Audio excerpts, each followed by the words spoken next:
Vitajte, máme tu ďalší diel Dýchej slovo. Úryvok z Markovho evanjelia 30. nedele ponúka obraz stretnutia Ježiša a Bartimeja. Tak si ho poďme spoločne pozrieť. Prišli do Jericha a keď so svojimi učeníkmi a s veľkým zástupom z Jericha odchádzal, pri ceste sedel slepý Bartimej, Timejov syn, a žobral. Keď počul, že je to Ježiš Nazarecký, začal kričať: Ježišu, syn Dávidov, zmiluj sa nado mnou. Mnohí ho okríkali, aby mlčal, ale on ešte väčšmi kričal: Syn Dávidov, zmiluj sa nado mnou.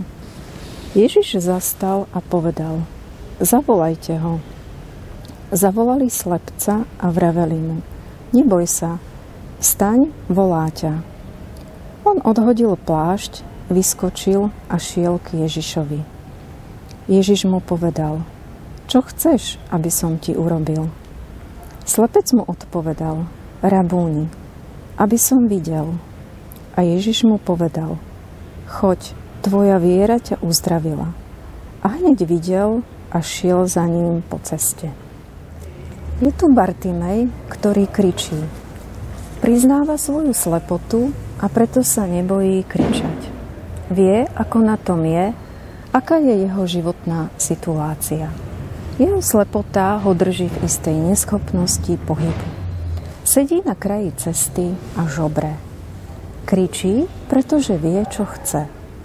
Nie je spokojný s tým, kde je a čo má. Túži po niečom, čo je viac. Aj napriek možnosti používať zrak ako jeden zo zmyslov, sa nám môže stať, že stratíme schopnosť vnútorne vidieť. Zostaneme stáť, zaujmeme staticky nejakú polohu alebo miesto, prestaneme túžiť a chcieť niečo viac. Je tam zástup, ktorému je krik slepého nepríjemný. Narúša ich komoditu, ich naučený smer cesty. Vidia v slepcovi niekoho, kto ich ruší na ich ceste a najradšej by ho ignorovali a umlčali. Zástup stojí medzi Bartimejom a Ježišom.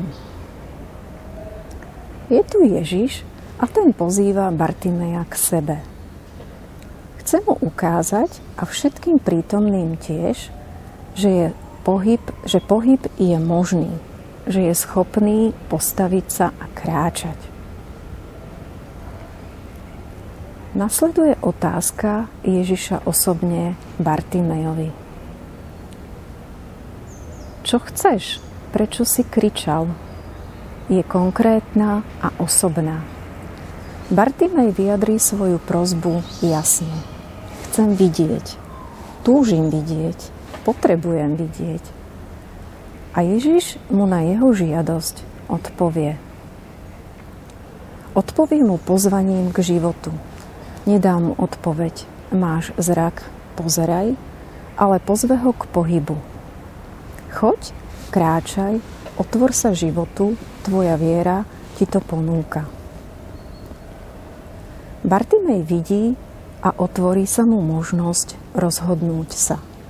Rozhodnúť sa, ako naloží s darom, ktorý dostal, ako ho použije, či vykročí a akým smerom pôjde v živote ďalej.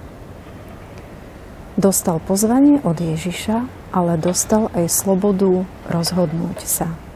Teda prijať osobnú zodpovednosť za svoj život.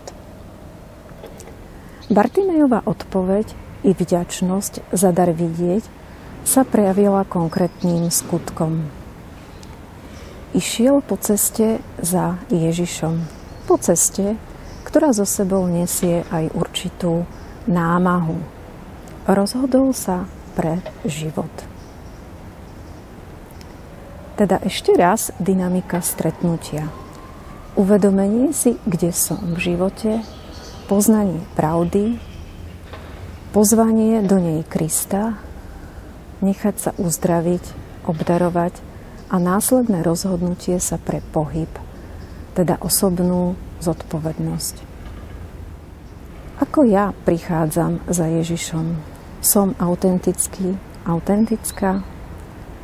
Poznám svoju najhlbšiu túžbu a nebojím sa až kričať, aby bola vyjadrená. Majte krásnu nedeľu.